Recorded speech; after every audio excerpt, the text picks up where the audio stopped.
Hi, my darling. Oh, I am so happy you're here. It's been so long that we've been waiting for you. Now, I heard, Tillykins, that your mom's reading you some books. And Belle and I thought, well, we have to get in on this action, right? We need Tilly to see and hear our voices too. So I was trying to think, what book could I read to Tilly? And then Belle jumped up on my lap, and I thought, of course, I need to read Beauty and the Beast. And I put on my Beauty and the Beast earrings to read you the book. So I figured I will read you a chapter a day and send the video to your mom so that she can play it for you and you can hear my voice and we can read the story together over the next couple of weeks, huh? It's gonna be a good one. Now, your Auntie Megan gave me this book for my birthday this year, and it's beautifully illustrated, so we're gonna have fun with this one. It's not the Disney verbiage, which I think I might be able to do by heart at this point, but we will be able to experience this one together. So, Tilly, let's go. Beauty and the Beast, Chapter 1. There once was a merchant. In a country very far from this is to be a great city, wherein trade flourishes abundantly. It numbered amongst its citizens a merchant who succeeded in all his speculations, and upon whom fortune, responding to his wishes, had always showered her fairest favors. But if he had immense wealth, he had also a great many children, his family consisting of 6 boys and 6 girls. None of them were settled in life. The boys were too young to think of it, the girls too proud of their fortunes, upon which they had every reason to count on, could not easily determine upon the choice they should make. Their vanity was flattered by the affections of the handsomest young gentleman, but a reverse in fortune, which they did not expect, came to trouble their felicity. Their house took fire, their splendid furniture in which was filled, the account books, the notes, gold, silver, and all the valuable stores which the merchant's principal wealth were enveloped in this fatal conflagration, which was so violent that very few things could be saved. This first misfortune was the forerunner of others. The father, with whom hitherto everything had prospered, lost at the same time, either by shipwreck or pirates, all the ships he had at sea. His correspondence made him a bankrupt. His foreign agents were treacherous. In short, from the greatest opulence, he suddenly fell into the most abject poverty. He had nothing but a small country house, situated in a lonely place more than 100 leagues from any city in which he usually resided. Impelled to seek a place of refuge from noise and tumult, he took his family to this retired spot, who were in despair at such a revolution. The daughters of this unfortunate merchant were especially horrified at the prospect of life they should have led in this dull solitude. For some time, they flattered themselves that, when their father's intention became known, their lovers, whom had hitherto sued in vain, would be only too happy to find they're inclined to listen to them. They imagined that many admirers of each would be all striving to obtain the preference. They thought if they wished only for a husband, they would obtain one, but they did not remain very long in such a delightful illusion. They had lost their greatest attractions when, like the flash of lightning, their father's splendid fortune had disappeared, and their time for choosing had departed with it. Their crowd of admirers vanished, and at the moment of their downfall, their beauty was not sufficiently powerful enough to retain even one of them. Their friends were not more generous than their lovers. From the hour they became poor, everyone, without exception, ceased to know them. Some were even cruel enough to impute their misfortunes to their own acts. Those whom the father had most obliged were his most vehement calculators. They reported that all of his calamities were brought by his own bad conduct, his prodigality, and foolish extravagance of himself and his children. This wretched family, therefore, could not do better than depart from a city wherein everyone took pleasure in insulting them in their misfortunes. Having no resource whatsoever, they shut themselves up in a country house situated in the middle of an almost impenetrable forest, and which might well be considered the saddest abode in the world. What misery had they had to endure in this frightful solitude? They were forced to do the hardest work, not being able to have anyone to wait upon them. This misfortunate merchant's sons were compelled to divide the servants' duties among them, as well as to exert themselves in every way that people must do to have to earn their livelihood in the country. The daughters, for their part, had sufficient employment. Like the poor peasant girls, they found themselves obliged to employ their delicate hands in all the labors of rural life, wearing nothing but woolen dresses, having nothing to gratify their vanity, existing upon the land, what the land could give them, limited to common necessities, but still retaining a refined and dainty taste. These girls incessantly regretted the city and its attractions. The recollection even of their younger days passed so rapidly in the round of mirth, and the pleasure was their greatest torment. The youngest girl, however, displayed greater perseverance and firmness in their misfortune.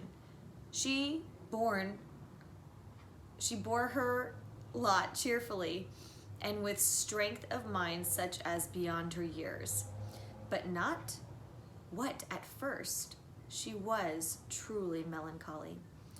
Alas, who would not have felt such misfortunes? But after deploring her father's ruin, could she do better than resume her former gaiety, make up her mind to the position she was placed in, and forget a world in which she and her family had found so ungrateful, and the friendship of which she was so fully persuaded was not to be relied upon in this time of adversity? Anxious to console herself and her brothers by her amiable disposition and sprightfulness, there was nothing she did not do to amuse them. The merchant had spared no cost in her education, nor that of her sisters. At this sad period, she derived all the advantage from it she desired. As she could play exceedingly well upon various instruments and sing to them charmingly, she asked her sisters to follow her example, but her cheerfulness and patience only made them more miserable. These girls, who were so inconsolable in their ill fortune, thought their youngest sister showed poor and mean spirit, and even silliness, to be so merry in a state it had pleased Providence to reduce them to. "How happy she is," the eldest said. "She was intended for such coarse occupations, with such low notions. What would she have done in the world?" Such remarks were unjust. This person was much more fitted to shine in society than either of them.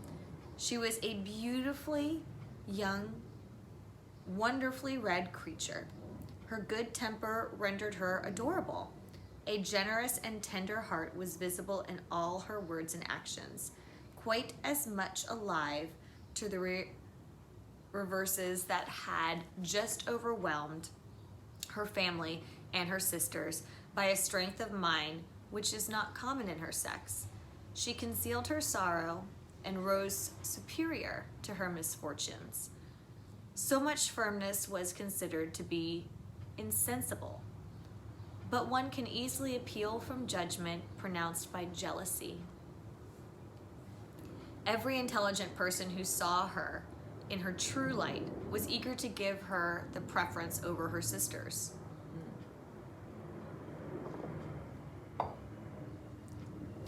In the midst of her greatest splendor, although distinguished by her merit, she was so handsome that she was called the Beauty. Known by this name only, what more was required to increase the jealousy and hatred of her sisters? Her charms and general esteem in which she was held might have induced her to hope for much more advantageous establishment than her sisters. But feeling only her father's misfortunes, far from retarding his departure from the city in which she had enjoyed so much pleasure, she did all she could to expedite it. The young girl was as contented in their solitude as she had been in the midst of the world. What do you think, Belle? To amuse herself in the house of relaxation, she would dress her hair with flowers, and like the shepherdesses of their former times, forgetting in rural life that she had most gratified her in the height of opulence, every day brought her in some new innocent pleasure. 2 years had already passed, and the family became accustomed to country life, when a hope of returning prosperity arrived to discompose their tranquility. The father received news that one of his vessels that he thought was lost had safely arrived in port, richly laden. His informants had, they feared, the Fax would take advantage of his absence and sell the cargo at a low price, and by this fraud make great profit at his expense. He imparted these tidings to his children, who did not doubt for an instant that they would soon be able to return from exile. The girls, much more impatient than the boys, thinking it was unnecessary to wait for certain proof, were anxious to set out instantly and leave everything behind them. But the father, who was more prudent, begged them to moderate their delight. However important he was to his family at the time when these labors of the field could not be interrupted without great loss, he determined to leave his sons to get in the harvest, and that he would set out upon this long journey. His daughters, with the exception of the youngest, expected they would soon be restored to their former opulence. They fancied that, even if their father's property would not be considerable enough to settle them in the great metropolis, their native place, he would at least have sufficient for them to live in a less expensive city. They trusted they should find good society there, attract admirers, and profit by the first offer that might be made to them.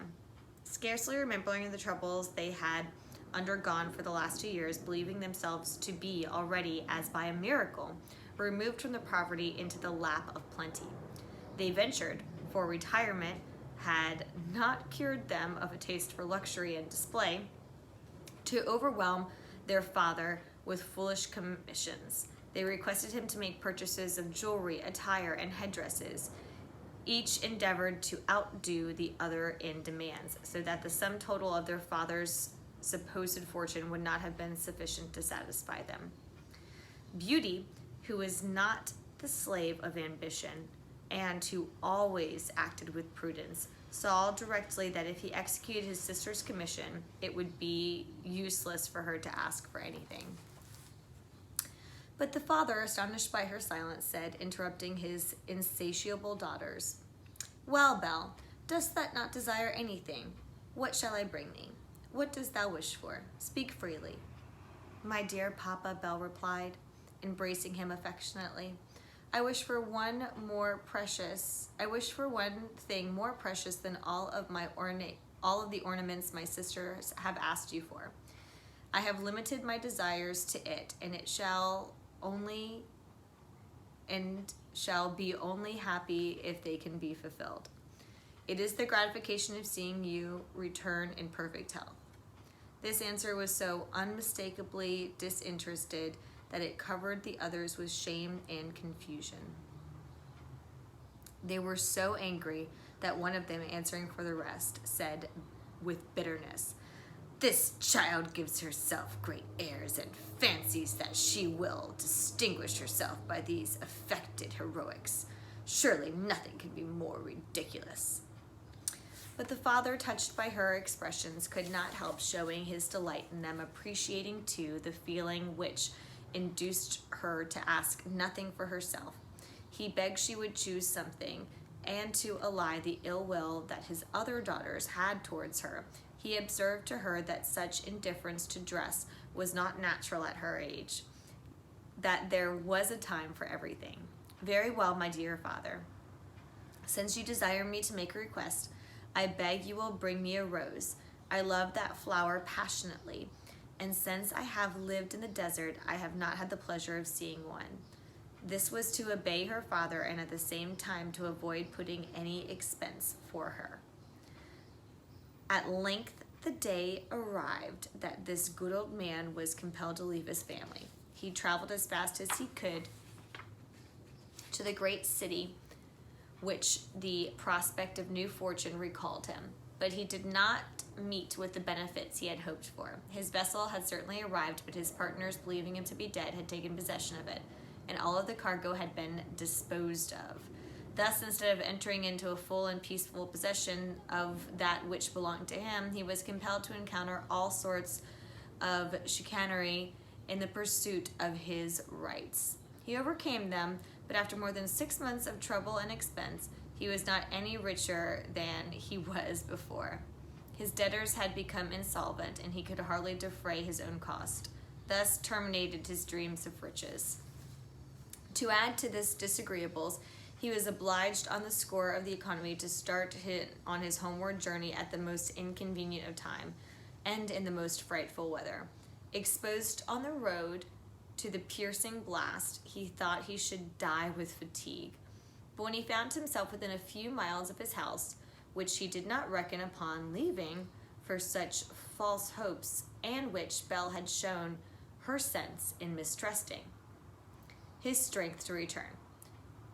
It would be some hours before he could cross the forest. It was late, but he wished to continue his journey. He was suffering from intense cold, buried, one might say, in the snow with his horse, not knowing which way to bend his steps. He thought his last hour had come.